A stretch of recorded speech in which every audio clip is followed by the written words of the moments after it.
32 സങ്കീർത്തനം.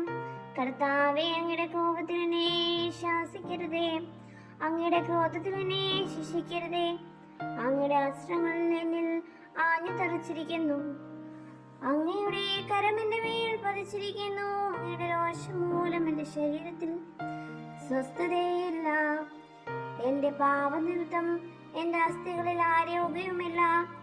എന്റെ അകൃത്യങ്ങൾ എന്റെ തലയ്ക്ക് മുകളിൽ ഉയർന്നിരിക്കുന്നു, അതെനിക്ക് താങ്ങാനാവാത്ത ചുമടായിരിക്കുന്നു. എന്റെ ഭോഷത്വം മൂലം എന്റെ വ്രണങ്ങൾ അഴുകി നാറിയിരിക്കുന്നു. ഞാൻ കുരിഞ്ഞു നിലം പറ്റി ദിവസം മുഴുവൻ ഞാൻ വിലപിച്ചു കഴിയുന്നു.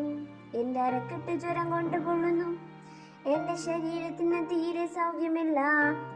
ഞാൻ തീർത്തും ക്ഷീണിച്ചു തകർന്നിരിക്കുന്നു. ഹൃദയഘോഷം